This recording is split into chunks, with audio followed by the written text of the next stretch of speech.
Isang mapagpalang hapon mula sa DOST Pag-asa. Ito ang ating weather update ngayong Sabado, July 26, 2025. Kaninang 7:10 ng umaga ay tuluyan ng lumabas ng Philippine Area of Responsibility itong si Bagyong Emong at tuluyan pa ito na mas humina from tropical storm. Ngayon ay ito ay isa na lang na tropical depression. Nananatili ito sa labas ng Philippine Area of Responsibility at walang direktang epekto sa anumang parte ng ating bansa. Pero posible pa rin ito na magkaroon ng contribution dahil sa ikot niya na counterclockwise ay hihilahin niya yung moisture na nandito at mas paiigtingin niya yung ating southwest monsoon. Although indirect yung contribution niya, pag lumayo pa ito ay mananatili pa rin itong southwest monsoon na makakaapekto sa ating bansa. Itong si Bagyong Emong ay merong international name na Komay na ang ibig sabihin ay isang uri ng damo galing sa, itong name na ito galing sa Vietnam. Samantala, meron din tayong minomonitor na severe tropical storm. Ito ay pangalan na may international name na Krosa. Galing naman sa Cambodia yung name na ito at ang ibig sabihin nito ay isang crane. Samantala, yung minomonitor natin nung previous weeks na si Dante ay nananatili sa labas ng Philippine Area of Responsibility at gumagalaw ito papalayo sa Taiwan, pa-westward at wala itong magiging direktang epekto sa ating bansa. Ang main na nakakaapekto sa atin ngayon, yung habagat. Ito ay nararanasan natin taon-taon. Ito yung associated sa ating rainy season. Kaya asahan natin kahit na malalayo at wala ng epekto yung mga bagyo sa atin ay nakakaranas pa rin tayo ng mga maulap na kalangitan na mataas yung tsansa at mataas yung tsansa ng mga pagulan, lalo na yan dito sa western part ng Luzon, sa western part ng Visayas, pero sa kasalukuyan ay wala na, mahina na yung epekto nitong habagat at konti na lang yung dinadala niyang kaulapan dito sa Visayas at sa Mindanao. Pero bagamat wala na tayong bagyo na nakakaapekto sa atin tulad ng binanggit natin kanina, posible pa rin tayo makaranas ng mga pagulan na nag-a-amount or merong katumbas na about 50 to 100 millimeters. Sa amount na to ay posible pa rin yung mga flash floods or yung mga localized floodings at pagguho ng lupa sa mga landslide prone areas. At 50 to 100 millimeters na pagulan yung inaasahan natin dito sa Ilocos Sur, dito sa La Union, Pangasinan, Zambales, Bataan at ganun din dito sa Occidental Mindoro. Simula yan today hanggang bukas ng hapon. Para naman bukas ng hapon hanggang sa Monday ng hapon ay mananatili na nakataas sa yellow yung ating weather advisory dito sa buong Ilocos region kasama yung Abra, Benguet, Zambales, Bataan at Occidental Mindoro.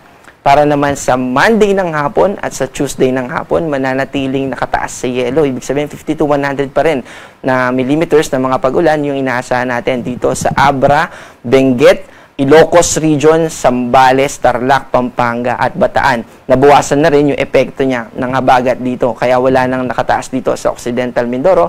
Ganun din dito sa southern part ng Calabarzon at Mimaropa. At para naman sa ating forecast bukas, at patuloy kasi na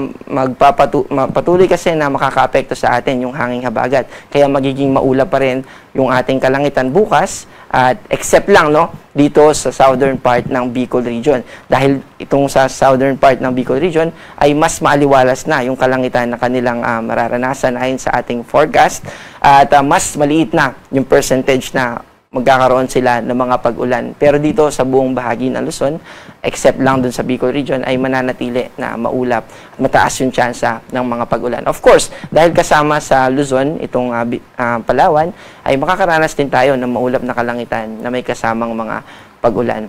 Pero dito sa Visayas at sa Mindanao, magiging mas maaliwalas yung ating kalangitan, mas konti rin yung tsansa ng mga pag-ulan. At agwat ng temperatura dito sa Cebu ay 27 to 32, sa Tacloban ay ganun din, pero sa Cagayan de Oro ay 25 to 33, at sa Davao naman ay 26 to 33. Kahit na wala tayong nakataas na gale warning ngayon, gusto pa rin natin paalalahanan yung ating mga kababayan na mangingisda at seafarers dahil posible pa rin na makaranas tayo o maka-experience tayo, encounter ng mga alon na posibleng umabot ng 3.2 meters. Approximately, ang katumbas niyan ay kasing taas ng isang ordinaryong bus na ating sinasakyan. Pero dito naman sa mga seaboards ng Palawan, dito sa Sulusi at ganoon din naman sa around dito sa Visayas at Mindanao ay malaya tayo na makakapaglayag at mangisda. Para sa ating 3-day weather outlook o yung inaasahan nating panahon simula Lunes hanggang Wednesday, crucial po no yung Monday dahil sa zona ni PBBM at ang ating forecast ay mananatiling maulap at mataas pa rin yung tsansa ng mga pag-ulan, pero in terms of intensity mas mababawasan na ito. Itong kaulapan na ito ay associated pa rin sa habagat na magpapatuloy hanggang sa Wednesday. Dito naman sa Baguio ay magiging maulap din, pero sa Legazpi mananatili na maaliwalas ang ating kalangitan at mas konti yung mga pag-ulan. Yung mga pag-ulan lang na mararanasan natin dito ay associated dito sa mga localized thunderstorms.